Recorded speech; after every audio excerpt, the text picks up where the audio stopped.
Preferimos una tumba en Colombia a un calabozo en los Estados Unidos.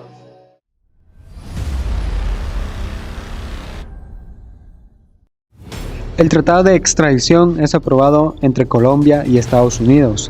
El tratado tenía como fin principal llevar a todos los altos criminales de Colombia hacia el país norteamericano. Aunque el tratado estaba aprobado, jamás había utilizado para condenar a ningún colombiano. El gobierno no tenía motivos suficientes para que los colombianos sean extraditados hacia los Estados Unidos. Pero eso cambiaría con el asesinato de Rodrigo Lara Bonilla, el ministro de Justicia.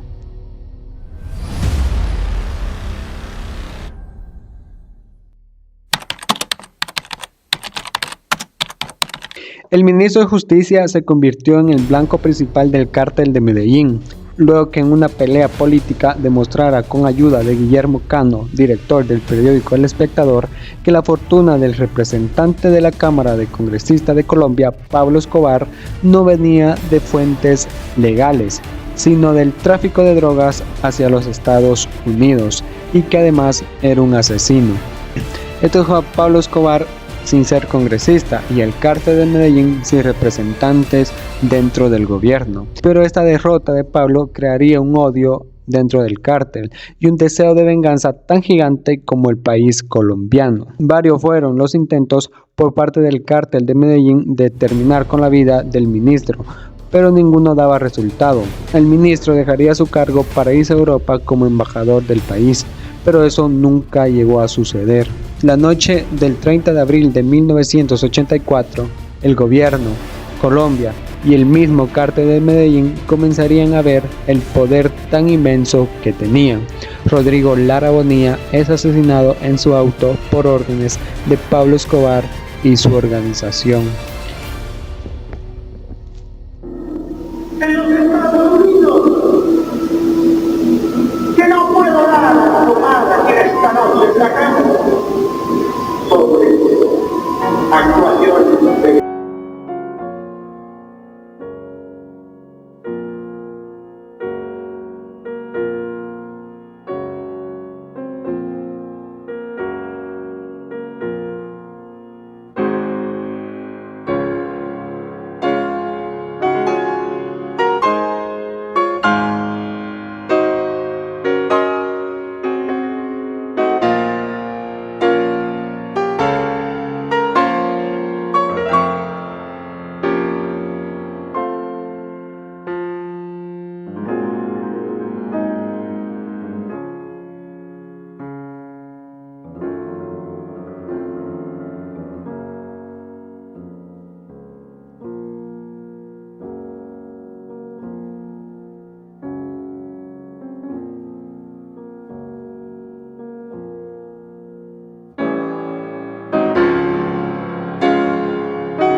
Con el magnicidio del ministro de Justicia, las autoridades comenzaron a buscar por todo lo ancho y largo del país a los autores intelectuales del asesinato, que era un secreto a voces quiénes eran.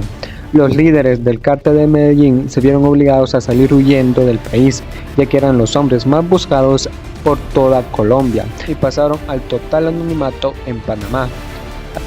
Hasta tiempo después del asesinato de Rodrigo Lara, regresarían a Colombia, pero no venían solos, sino que traían con ellos un trato de negociación. El trato era tan simple como estúpido. El cártel de Medellín estaba dispuesto a dejar sus negocios y vidas criminales a cambio de que ya no los persiguieran y que además los dejaran mantener las fortunas que habían acumulado gracias a sus negocios ilícitos. El gobierno escuchó el trato, pero los periodistas se enterarían sobre esto y no hay nada más poderosa que la presión pública que hizo que el gobierno desechara totalmente cualquier tipo de negociación, comenzando así oficialmente la era de terror en Colombia, la era que hizo dudar hasta dónde puede llegar la maldad de los seres humanos, la era de los extraditables.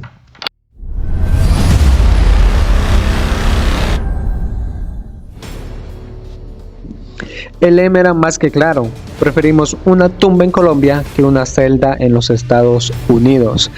El tratado de extradición por fin se puso en marcha por parte de los gobiernos colombianos y estadounidenses. Ahora, además de narcotraficantes y asesinos, también se le estaba acusando de magnicidas al cártel de Medellín. La estrategia que los extraditables utilizarían para evitar la extradición hasta el día de hoy sigue siendo recordado por cada uno de los colombianos que vivieron esos años de desesperación, inquietud, incertidumbre, pero sobre todo terror.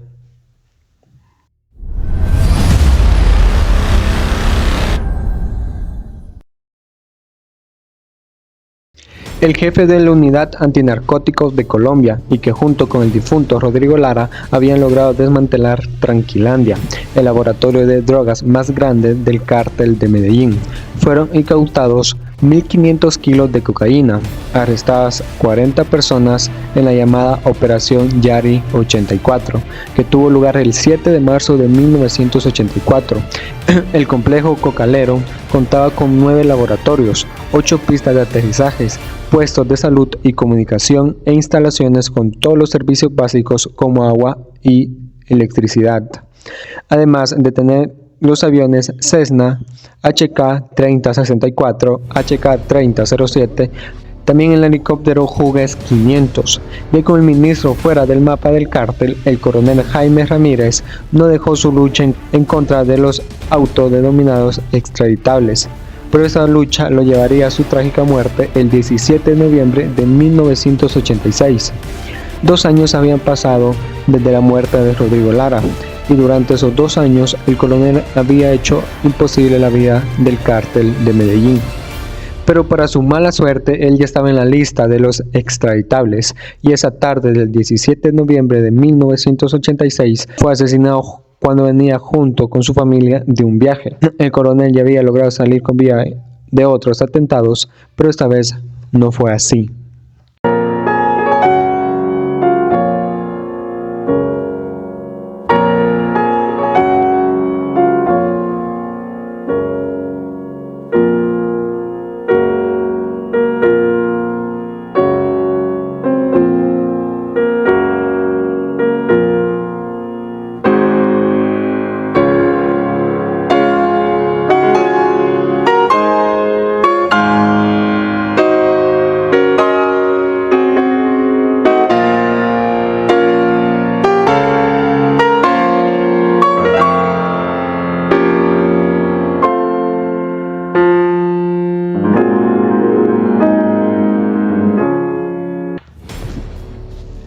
El gobierno y la DEA habían perdido un elemento sumamente importante y otra víctima más del cártel de Medellín.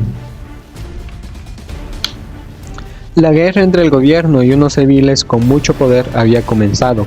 Carros bombas comenzaron a llegar a lo largo y ancho de Colombia. El primer carro bomba que se tiene registro fue el 26 de noviembre de 1984, afuera de la Embajada de Estados Unidos en Bogotá, cuya explosión llevaba un mensaje para la DEA de que Pablo Escobar y sus socios estaban listos para la lucha. Los extraditables llevaban una clara ventaja ante el gobierno, no podían ni siquiera saber dónde sería el siguiente atentado, y todo empeoraría con la llegada del 17 de diciembre de 1986.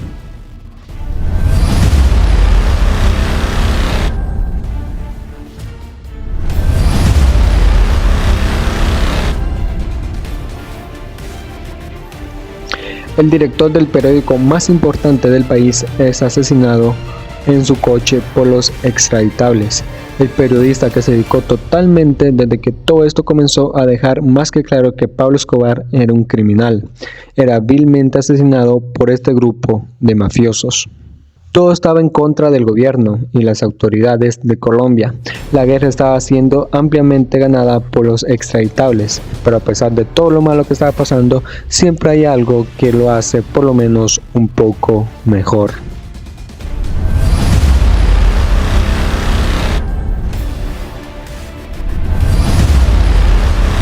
Las muertes del coronel Jiménez y Guillermo Cano conmocionaron a toda Colombia y dejaron en jaque al gobierno, aunque lograrían lo más importante en esta guerra contra el cártel de Medellín hasta ese momento, la captura de uno de sus fundadores, la captura de Carlos Leder.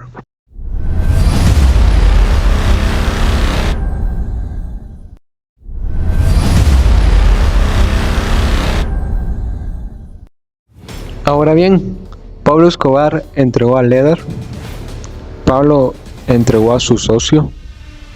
En una fiesta en la hacienda Nápoles, Leder asesinaría a uno de los mejores hombres de Pablo Escobar, alias El Rollo. Pablo Emilio Escobar Gaviria lo tenía como su gran amigo, su socio, su compañero de causa. Inclusive en el año 1985 a Carlos Leder lo secuestran en Armenia. El patrón envía a sus mejores hombres y lo rescatan. El 2 de febrero de 1987, en una fiesta en la hacienda Nápoles, hombre de confianza de Pablo Emilio Escobar Gaviria, le dispara en la cabeza y en el hombro con su fusil FAL 762. ¿Por qué Leder le dispara al Rollo? Hubo una fiesta dentro de la hacienda Nápoles.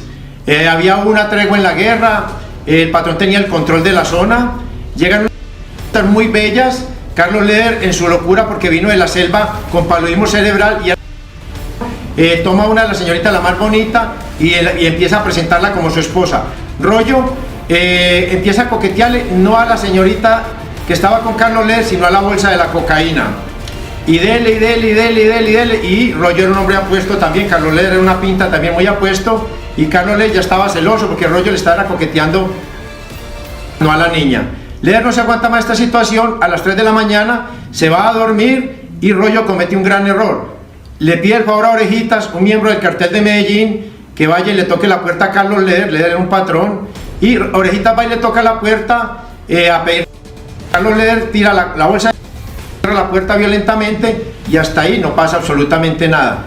En la mañana Rollo se va a pegar un baño porque ya estaba que salía el patrón y había que estar pendiente. Rollo se va a pegar un baño, se está subiendo el jean, llega Carlos Leder y le dispara en la cabeza y le abre la cabeza en dos con su fusil FAL 762 y le pega otro balazo en el hombro. Para ese momento Colombia tenía una cacería contra el cártel y el mismo Carlos Leder. Cuando Pablo regresa a Colombia, luego de salir huyendo a Panamá, luego del magnicidio del ministro Lara, nadie en Medellín quería hacer negocios con Pablo, porque lo había perdido casi todo, propiedades, territorio y respeto. Carlos Leder afirma que antes de la muerte del ministro, el cártel de Medellín era una organización, pero más en cambio no era un grupo. Pero con la extradición a punto de convertirse en una realidad, fue donde se fundó los extraditables, y ahí ya comenzaron a ser un grupo. En la versión de Leder dice que cuando Pablo se ve en la bancarrota, comenzó a negociar con autoridades de Estados Unidos y de Colombia. El trato era entregarle a miembro del cártel de Medellín, y el primero de la lista era Carlos Leder. Esto por haberle matado a uno de los hombres de mayor confianza.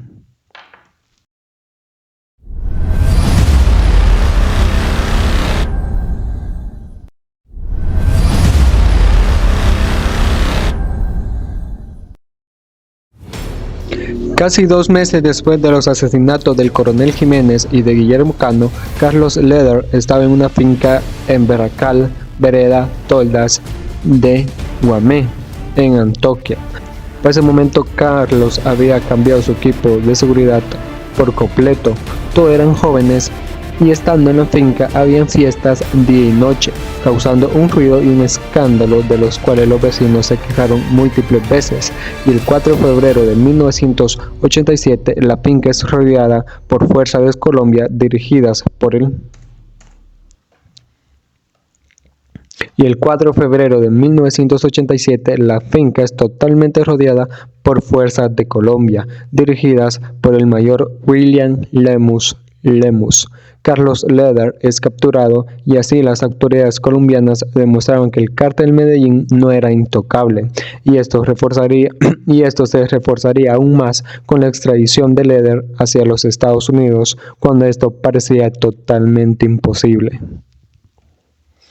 Luego de esa captura, los carros bombas dominaron toda Colombia. La gente ya no quería ni siquiera salir a caminar por las calles, porque no se sabía dónde sí y dónde no habían carros bombas.